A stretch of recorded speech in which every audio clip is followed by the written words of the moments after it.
Welcome to Charge Onto the Hilltop podcast edition. I can't say I planned it this way, but the Northern Iowa game was my 50th article on the site. That's been a lot of basketball watching, thinking, researching, and writing just in a few months. Hitting that milestone felt significant and happens to coincide with an idea I had in my head since before starting Charge Onto the Hilltop. The idea was simple enough: connect with the team's voices around the league ahead of upcoming matchups with Bradley. I wanted to get two things out of these discussions. Obviously, talk about the game ahead, but possibly, more importantly, learn a bit more about who these people are and how they got to be where they are today. Our first interview is with Jevin Redman, who's been calling Evansville games for 8 years. It was a great chat about referees, game prep, and looking over the Evansville roster. I'm incredibly thankful to Jevin for his time. With that, let's peer across the valley. So I'm calling this the inaugural podcast of my Charge Onto the Hilltop website. I'm really excited that Jevin Redman's here with me. I've had a fascination about Evansville basketball this year, and I'm not really sure why, but they've just been really entertaining. So Jevin, thanks for joining me. Yeah, thanks for having me. Looking forward to it. So I wanted to kind of start this series and talk to some of the different broadcasters across the league. And so first thing is I want to learn a little bit more about kind of, different broadcasters, how they got their start and, what that's turned into in their day to day. So first thing off the top I saw, are you actually refereeing still? I am, yeah. So I've done that just as long as I have broadcasted. So whenever I was a senior in high school, I wanted to get involved in play-by-play broadcasting, and ever since I was about 5 or 6 years old, I was always fascinated with refereeing as well, mostly basketball, and that's what I got into. So I got my license, my high school license, my senior year, and then started working games in college, and kind of started doing varsity games toward the end of my college career. And then, now I do a full slate of high school varsity boys and girls. I work the postseason tournament here in Indiana, and then also work some JUCO women's basketball as well, area schools like Vincennes University, Olney, so a little bit of college women's as well. But yeah, it's been fun. I find both pretty rewarding in different ways, but both allow me to stay around the game. How does that affect your broadcast? Because I'm sure if you've got that refereeing gene in you, that you'd probably maybe are a little bit more lenient when there's a tough call in a game. Yeah, I've always approached it even early in my career before I was super ingrained with refereeing. And I've never approached my broadcast as a true fan. Obviously, I want the team I'm covering to win. And I've kind of shifted that a little bit over the years. I think when I first started at Evansville 8 years ago, I was kind of 50-50. I'd call the game down the middle. And then I thought, the longer you're at a place, the more you become, I guess, a fan of the team. And now I'd say I'm probably about 65-35. But still, I try to be professional on the air. I realize referees are not out to get Evansville. They're not out to get any team. But mistakes happen just like players miss shots, just like I mess up on a broadcast every single night. Referees are the same. And I've always kind of found it fascinating why fans expect referees to be perfect. We want them to get a high percentage of calls correct, but they're going to miss stuff, and it's never intentional. So I've always kind of addressed it. I might make note, hey, that was a tough call against, let's say, Josh Hughes on the last foul, an Evansville player, or Coach Ragland's not happy, the fans aren't happy with that most recent call. Then I move on. I'm never going to say, the Aces were screwed by an official or screwed out of a win. I'll never take that approach because I don't believe in it. But yeah, I think too, from understanding of knowing the rules and understanding, of certain plays that you can kind of get tripped up on, because believe it or not, when you referee, yes, you're on the floor, you're right there, but you still get blocked out by things. You get bodies in your way, you get straight lines on certain plays. So there's a lot that goes into it. I'll acknowledge what happened. If it's a tough call, someone's upset, and just move on. I think that's the only way you can really do it, because it is so challenging. And I mean, you can watch these things back on TV 12 times and they still, are kind of 50-50 on a lot of those sorts of plays. So it makes a lot of sense. Now, I saw that you started out and you were covering the Evansville Otters, and then you were at the Louisville Bats. I've driven past that stadium a million times because I'm in Nashville and I drive back to Chicago all the time. So I drive past that stadium. Is baseball your first love, or was it something, you just always liked broadcasting? How did that begin? Yeah, basketball and baseball are kind of 1A and 1B. I like them both for different reasons. I like the intensity of a basketball broadcast. There's always something going on.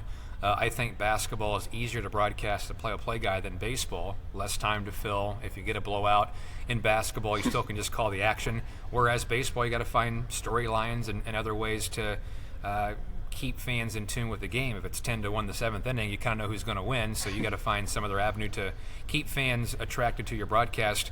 And also baseball can be a grind. I worked 2 years in the minor leagues. You mentioned the Evansville Otters, which they're an independent team. I did that after my junior year of college. And then right after that, I did a season with the AAA team with the Reds, Louisville Bats. And I just kind of found that, yes, I still love baseball, but that schedule from end of March until the end of September is a grind, a lot of late nights. I think as people that have worked in my industry have come to find out, not great pay in minor league baseball either, whether it's a player, a coach, or a broadcaster. So I don't know, my career's just kind of taken me more so to the college route. I've liked being a part of a community. So I went to Western Kentucky for a season, did women's basketball there, also filled in for football as their main guy had some health issues for a season, so I filled in. And that was fun. And then this job opened up back in Evansville, which I'm actually from the area. I'm from a small town called Mount Vernon, Indiana, which is about 30 minutes west of Evansville. Went to school at the other Division I school now in town in Southern Indiana. They were Division II at the time I was there. So Right. when this job opened up 8 years ago, they signed on with Learfield. They're on a radio network. It was back home, chance to call Division I men's basketball, and I jumped on it. And I've kind of, obviously stayed here ever since. And I really enjoy the college aspect because of the schedule. You get to do a variety of sports. You kind of get your summers off. And again, you're part of a community where I grew up, and it's been a lot of fun. Well, you clearly have done this sort of thing before, because I had this question teed up about what's most gratifying about covering college, and you kind of said that already, but maybe to dig a little bit deeper, do you enjoy really kind of getting to know athletes at the college ranks? Are they a little bit more accessible than maybe you would say some of those pro athletes that you dealt with? That's actually a really good question, and I was fortunate in my 2 seasons doing minor league baseball to where I didn't have too many major issues, but you do feel like you're bothering them a bit more than actually promoting them. They're professionals. They're used to the coverage. They more so want to just kind of stick to their daily routine. I caught more of that in AAA, actually, because it was interesting. You get guys that come up from AA, and they're thrilled to be there. They want to talk to you. But then you get guys that were in the big leagues, and now they're demoted to AAA, and they don't want to talk to you. And I think they understand you're doing your job as well. But, yeah, it's certainly a different feeling covering college athletes versus professional athletes. And I will say, as far as getting to know athletes, it's starting to become more professional sports because of how the landscape is. Players leaving every year, every second year. But I'll kind of use this as an example. So our baseball program 2 years ago had a historic run where they went to the Super Regionals.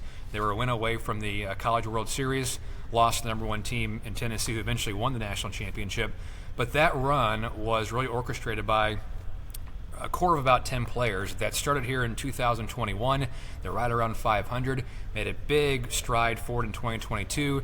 Then in 2023, they're a game away from making the tournament, losing to Indiana State in the championship of the conference tournament. And then 2024, they finally get over the hump. And a lot of those guys had 1 year left. They could have gone somewhere else. They could have called it a career, but they all stuck together and finally got over that hump and made a deep run. And just being around those guys every day during the spring for 4 years, got to know them personally, was a lot of fun. The community got to know them as well, and then seeing them have that success, which turned into success on a national stage as well, was really cool to see. I think why a lot of us work in college sports. Yeah, I know.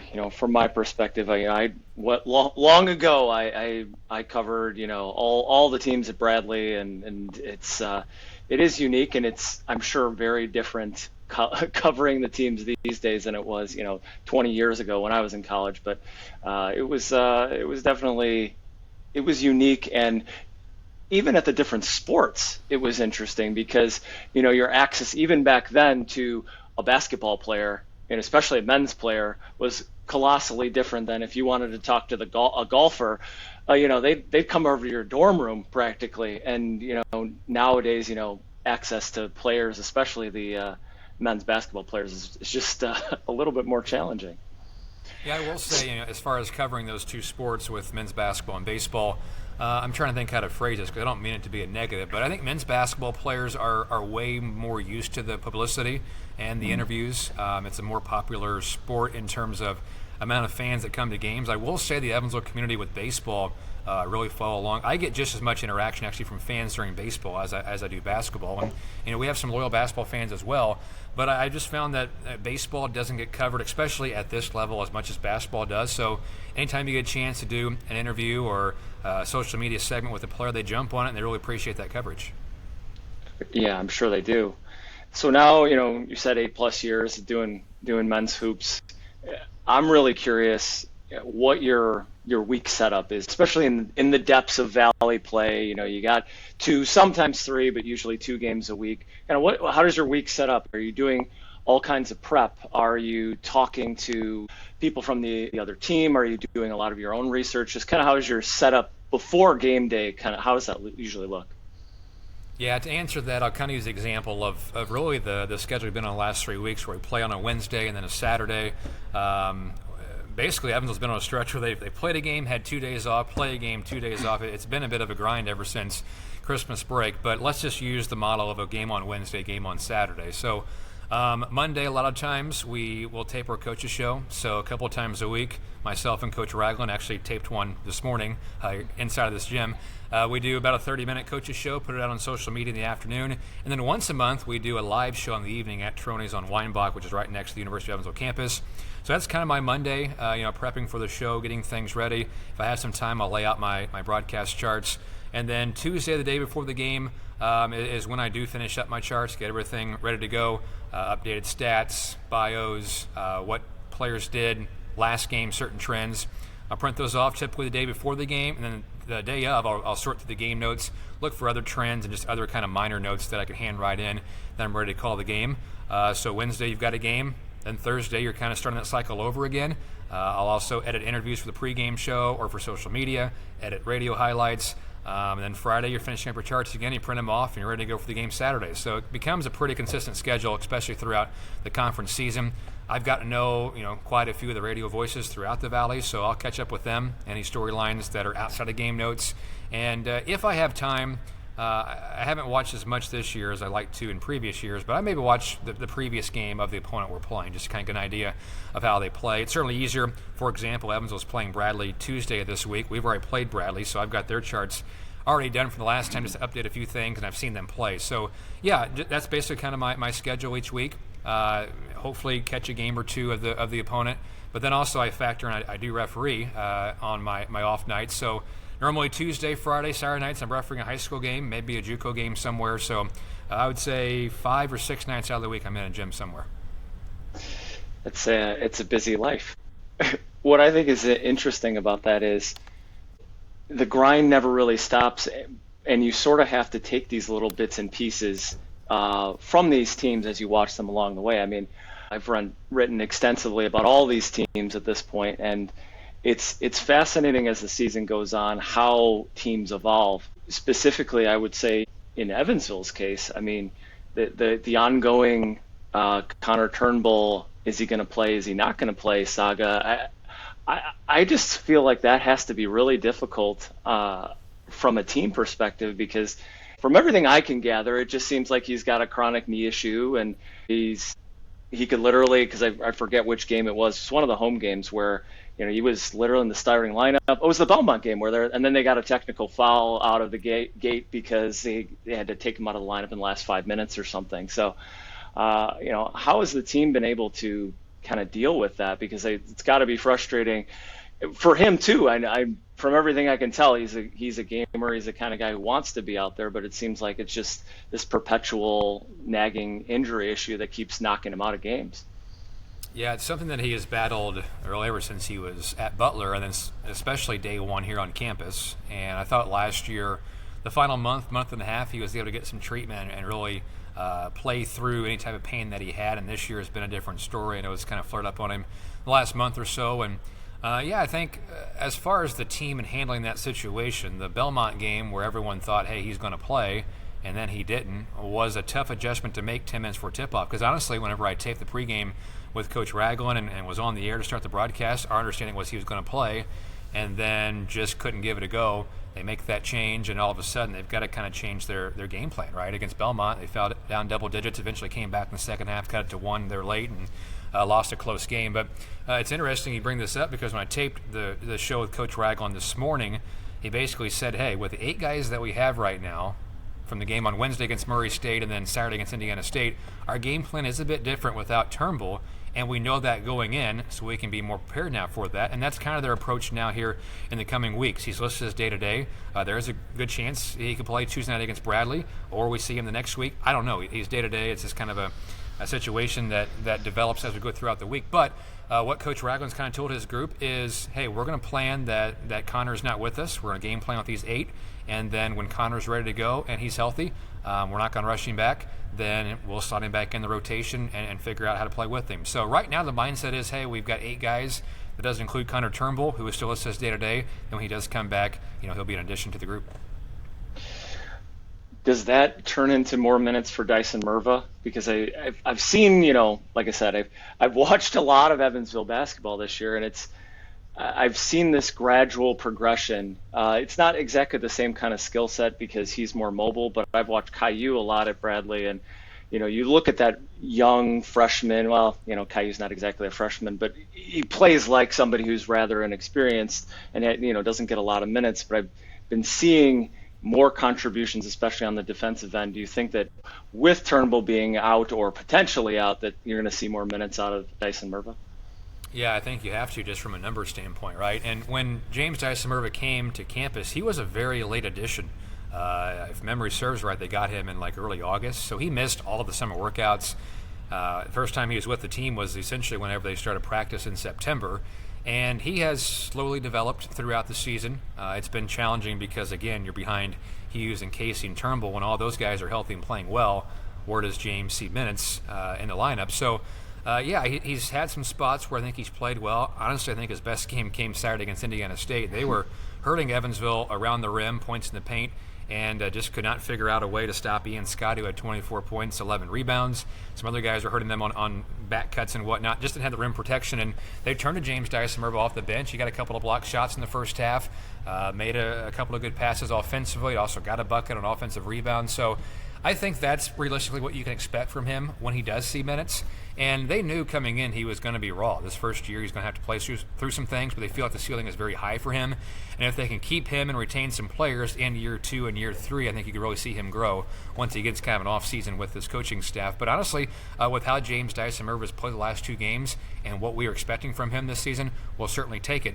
And he'll have to continue to play 15-ish, 20 minutes, especially when Turnbull's out. And if he can do what he did on Saturday, it's good news for the Aces. Yeah. The one guy I can't seem to figure out Alex Hemingway. There are just games where he's on the floor and I don't see him barely even touch the ball for 20 minutes, and then maybe he'll hit 3 out of 4 3-pointers, and from your perspective watching all of these games, is this something that he's just been battling through this last year of college eligibility and he's just kind of making the best of what he's got left in the tank, or is something else going on? Because it's just you can see he's got a lot of talent and he's got a beautiful looking shot, but looking at his career averages, he just hasn't really shot to the career averages he had when he was at Clemson. Yeah, he's getting closer to that in terms of his percentage. For a while he was right around 30% on the season, which he came in a 42% three-point shooter over the course of his 5-year career at Clemson. And I think just expectations of Alex, you see his numbers at Clemson, and just to be honest with you, he is surrounded by obviously better talent. It's a Power 4 school, and he was able to kind of hang on the perimeter, maybe stand in the corner space of the floor and have guys that could facilitate shots for him, whereas here he's maybe asked to do a bit more individually to get those shots. I do think of late they've started to run some better actions for him, running him off curl screens and trying to free him up for those three-point attempts. But I think with Alex, he is healthy in a way to where he can play, but I don't think he's his old self from 3-4 years ago. When you basically miss 2 years due to an injury, it takes some time to round back into form. He is 25, 26 years old, which is crazy to think. He graduated high school in 2018. I'm 31. He's not much younger than I am. But I just think that, when others are playing well around Alex, he'll benefit from that, because now defenses have to pick. So, for example, in the game on Saturday, Trent Hundley played well, A.J. Casey played well, Josh Hughes did, Leif Mueller. And when you have Hundley and Hemingway on the floor at the same time, both are very good three-point shooters, and those other three players are playing well, the defense can't guard everything. So that created some more open shots for Hemingway. And again, we've seen some games where he's looked super healthy and quick, and other games where he hasn't. I think that's just the stage of the career that Hemingway is in. So overall, I mean, I think he's been okay. Maybe not as good as Aces fans were hoping for, but I think he is trending certainly in the right direction. I mean, he's almost 40% over his last 10 games from three. So that percentage is starting to even out, and with what he did on Saturday, the Aces certainly will take that, in the final 13 games of the regular season. But yeah, I think Alex is doing the best he can, and when others are playing well around him, his game certainly benefits. And I would say for the guys playing around him, Moeller's really interesting because, I remember watching him early in the season, and, to be kind of blunt about it, he couldn't shoot at all. I mean, I forget which game I was watching early on, but I mean, he went 1 for 8 from the field, 1 for 10 from the field, whatever it was. And it seems like he's finally starting to get a rhythm. And I mean, I remember watching the end of the Indiana State game, and I mean, that 3-pointer he hit to kind of, I don't want to say seal the game, but at least give the Aces their shot at that first win. I mean, that was one of the hardest contested shots I've seen him hit in ages. So are you seeing a lot more confidence from him? Because that's what it looks like to me from the outside. Yeah, Saturday was the first day I thought he had a lot of confidence in his game. I think he's starting to figure out where he can get his shots out on the floor. And, as a point guard, when he was playing pro ball over in Germany, he obviously had a lot of talent around him to where he could facilitate and still get his handful of shots, scoring 8 to 10 points a game. Whereas this year, again, he wasn't here during the summer, so he's figuring his teammates out early, or on the fly early in the season. So that first month or two, I really didn't expect major numbers from him.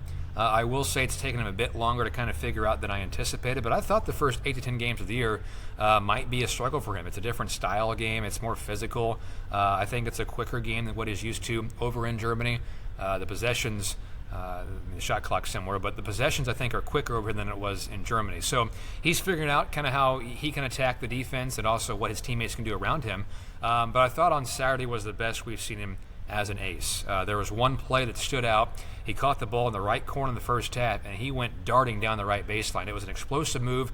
Really hadn't seen a whole lot of that from him this year, because really when he has the ball, he can be somewhat methodical and not be able to use his speed to get around the defender. But I thought he looked a step quicker on Saturday, just more determined to score and more aggressive. And he's had a couple of games throughout this year, ended the game against Belmont and really Western Kentucky on the road, to where he tried to score and take over. And I've asked Coach Ragland, he's probably tired of hearing me ask about this, but I'm like, man, how do you get that for a full 40 minutes from Leif and not just a 5 or 10 minute segment? And it's a tough question to answer, but I do think now he's starting to look to be more aggressive and score now once he understands what his teammates can do around him.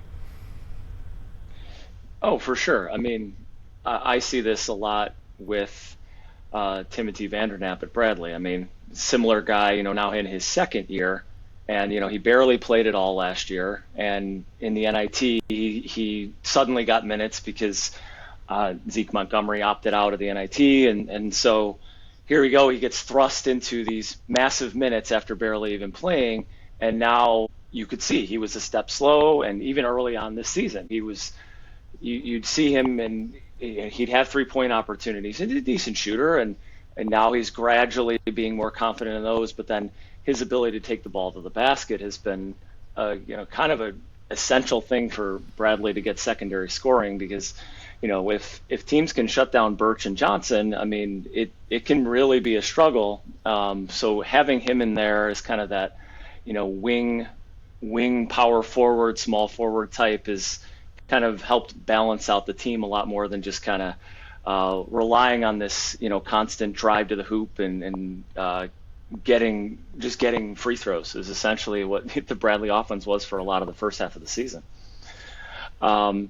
Is there, and again, this is just because I'm not on the inside here. Is Porter, is he injured, or is there a team issue, or what's going on with him? Yeah, he has been listed as day-to-day ever since the game against Murray State on Wednesday due to a coach's decision. He did not travel with the team on Saturday. Outside of that, I don't know a whole lot more, to be completely honest with you. But Coach Ragland has said it's a day-to-day situation with both him and Turnbull, but the reason Porter's been out is a coach's decision.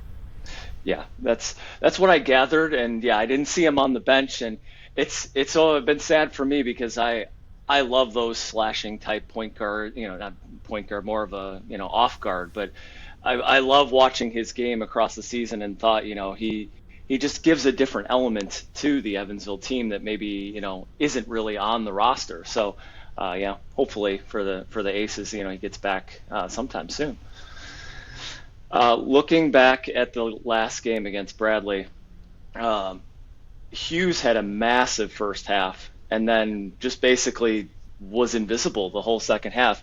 From what I got watched, and I watched it back 2 times, I didn't necessarily see that Bradley was trying to give him any extra attention, but it seems like, and I've noticed this throughout the season, that I want Hughes to shoot more. He's this kind of guy that, especially from 3 point range, and I know his percentages maybe have gone down slightly recently, but he's got a great shot, and it just seems like at times he's a little bit more passive, and I'm not sure why because he really can score. Yeah, I mean, really, he's about a 40% three-point shooter. He was well above that. He's kind of cooled off the last few games. But, yeah, a guy that you want to probably shoot the ball 10-plus times in a game. And before that Bradley game, so he scored 14 points in that opening half. He was 4 or 5 from three-point range. Before that game, though, on December 29th, he had gone a 7-game stretch where he took 24 total shots. And that is something that just really can't happen. And one of my frustrations, if I was an Aces fan, would be from the first half of the season, I wasn't sure what certain guys' roles were on the team. One night, Turnbull might get 16 shots. The next night, it might be Casey getting 13, then Hughes 12, and they go quiet for a couple games. I just wasn't sure who was going to take the majority of the shots. And I asked Coach Roggen about that this morning on the coaches show. I said, how do you guys handle those conversations throughout the year as far as what guys' roles are on the team in terms of where you want the majority of your shots to come from? Sometimes an open shot's not a good shot depending on who is taking it. But I think the recipe for the Aces really stood out in the game on Saturday. So Hughes takes 13 shots, Casey takes 12, Moeller takes 11, Hemingway 3 of 7 from three-point range. That's a pretty good amount for your guys that can score and are your better shooters. You could also throw in Trent Hunley getting a handful of shots from the perimeter as well.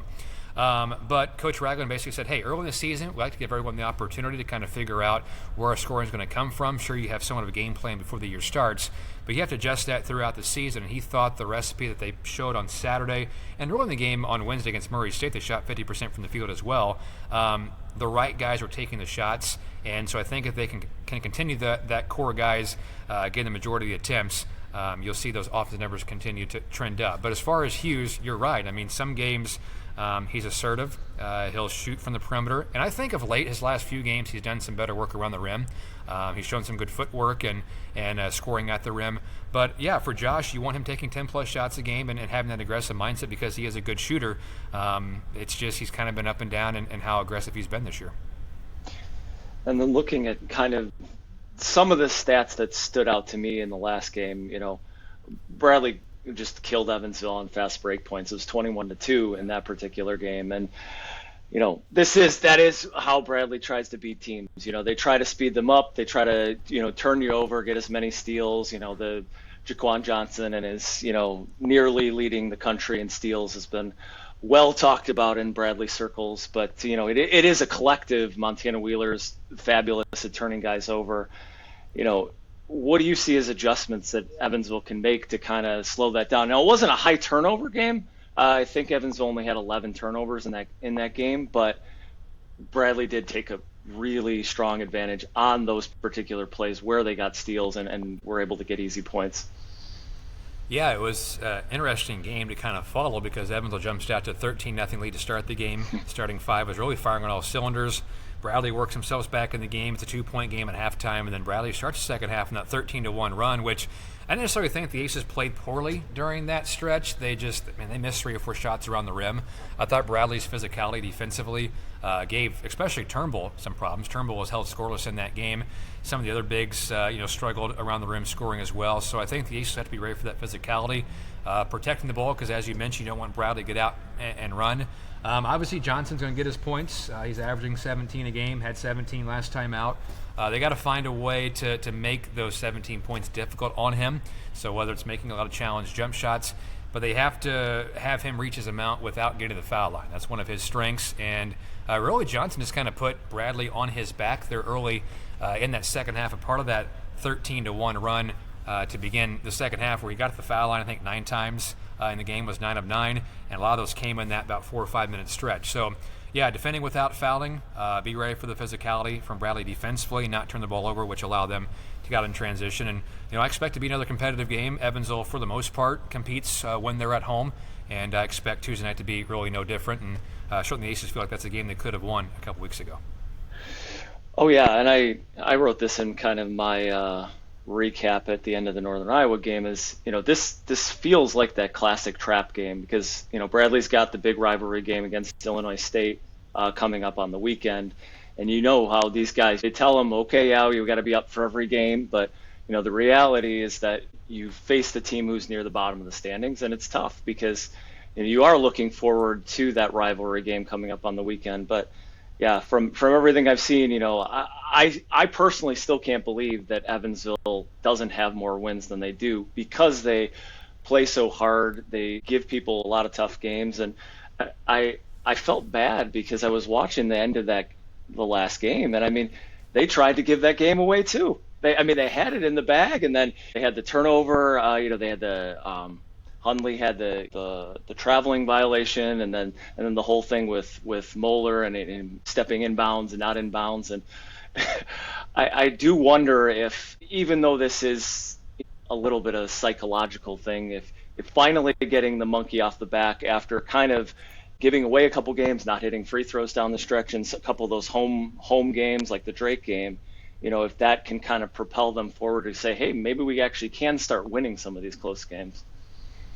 Yeah, their execution into the game on Saturday wasn't perfect, but it was much better than what we've seen in some close games throughout the season, especially with their offensive possessions they had in the final 3 minutes or so. And I thought Evansville did a good job of responding to Indiana State runs. Heck, nobody had a bigger lead than 6 in the game on Saturday, so both teams kind of responded well to any type of run. But and if Evansville fans are listening to this that kind of know my work, they know I don't. I don't want to say I don't sugarcoat it, but I'm fairly honest in what I see, right? I'm not going to be a fanboy and tell you, hey, if a team is 4-14, they're great. Come out and watch them. So I say that with this in mind. Evansville's 5-13, 1-6 in the conference, but they're a much better team than what their record speaks for. Before the year started, I really thought they had a chance to finish as high as 5th in the Valley. I picked them 7th, which, in all honesty, still a good chance they could finish 6th or 7th. Gosh, they're only a game and a half out of 6th place. So there's plenty of time to try to move the standings. Plus, the first 6 games were brutal in terms of who they played, so their schedule kind of evens out here the rest of the way, the final 13 games. But I truly mean this when I say, or I get asked the question, man, the Aces are really struggling this year. I'm like, yeah, record-wise, wins and losses they are, but I feel like they've been extremely competitive, and they've had 4 or 5 games that could have easily swung the other way. The bottom line is you are 5-13, but in terms of watching this team and covering them and enjoying how they play, they're a much better team than what the record speaks for. I've been here 8 seasons. We went through a couple year stretch there where we're kind of in between coaches and had some off the court stuff happen. And this might be harsh, but they were not very talented for a couple of years, and they were not a good Division I team, and it was hard to watch at times. That was a bad team. I don't really feel like this is a bad team at all, and they have a chance to win a handful of games down the stretch and try to climb up the conference standings. That's how I see it too. It's just one of those teams where you can't always put your finger on why they haven't quite turned that corner, but you see the ability there. And I think maybe the other challenging aspect of it, just looking at the Valley as a whole, is I could say that about almost every team. You look at Valpo. Valpo is a team that I thought Valpo was I think they're going to finish way higher in the standings than maybe they are right now. And yes, they just got this big win over Illinois State at home, but that's the tricky part for anybody, is that every single night is so difficult. It doesn't matter if you're home or on the road, that stockpiling wins is it's darn near impossible. Unless you're Murray State, and I was at the Bradley Murray State game, and that team it's really, really impressive how they look at this point. And I thought from the beginning of the season that they were going to be the potential conference champs, but you get beyond them and you get somebody like in Evansville, I know how that particular game went, but you get somebody who really defends them, even they are beatable. So this is the flattest I've seen the Valley, and even though I haven't been covering it as much for years, just watching all these games, this is the least top heavy, the most balanced I've seen the Valley, in as long as I can remember. I go back to the point you made about it could be a trap game for Bradley. I really don't know if you can have any trap games this year in the standings or in conference play, just because there is so much parity as you talked about. So yeah, Evansville's 1-6, Bradley's 5-2, but as we kind of saw when they played each other, there really wasn't a ton of separation in terms of how that game played out. I think Bradley's probably playing a little bit better now than they were when Evansville saw them into December. But yeah, I think when you look at the standings, clearly Murray State is the best team. I would have said before the last two games that there's really two clear-cut favorites, Murray State and Illinois State, then kind of everybody else. But now Illinois State's lost two games. UIC beats them at Illinois State the other day. So now, I don't know. I think Murray State's your clear-cut number one. I think there are 5 good teams in the Valley. And then after that, there's kind of everyone else. But on any given night, I think Evansville could beat Murray State. Heck, they almost did the other night at home. And even when you look at Murray State's results outside of the Bradley game, they've had some close calls too, or games that have come down in the final 5 minutes. Valpo hung tough with them on Saturday as well. So yeah, there's not that dominant force at the top like we've seen in recent years with a Drake or an Indiana State or Bradley a few years ago as well, and they made the tournament. So yeah, it makes it fun, and it'll make it an entertaining conference tournament in St. Louis coming up here in a couple of months, and still a lot to figure out before we get to that point. The Valley season is always a blast. It's unique every year, and I think that's probably why I love it. And you've been around it as long as you have too. Yeah, and I think people know it's a strong conference, a strong mid-major conference, but man, there have been some good players that have come through here in the recent years. I mean, heck, I was watching Illinois and Iowa play yesterday, 2 ranked teams in the Big Ten. Illinois' got Ben Hummerkaus, who was a stud here for a year at Evansville a couple years ago, and then Iowa's got all the Drake transfers with Ben McCollum that went his way. Look at what Rink Mass is doing at Nebraska for a team that's undefeated, and Tayshawn Comer, a guard for us last year, is at Nevada. They got a winning record. He's averaging 15 points a game, and there's some really good players that have come through this conference, and it's fun to watch every single night. Yeah, it's a blast. Well, hey, I think this has been amazing. Thank you so much for taking time with me. I'm hoping to actually make the drive up to Evansville. I've never been to the Ford Center before, so I'm hoping to actually drive up to the game tomorrow. So it should be a lot of fun. Yeah, come say hello. I will say, Well, Ford cool. Center's a beautiful arena. It's more of a hockey arena. It's kind of like where Bradley plays a little bit. It's a nice place for Evansville to have their home games, and hopefully it's an entertaining game tomorrow night. Awesome. Well, thank you again so much for hopping on, and maybe I will see you tomorrow evening. Yeah, sounds good. Looking forward to it. Thanks again to Jevin for joining me. Thought that was a great discussion, and hopefully you enjoyed it too. It's going to be an interesting night up in Evansville. I think with Porter officially out, as I've looked at the injury report this morning, as well as Turnbull being questionable, that does hurt Evansville with just that 8-man rotation. But we've seen that they are able to stick with teams. So I will be in Evansville for the game tonight, so look forward to some photos and possibly some video, and we will check you out on the next podcast. Thank you so much for listening.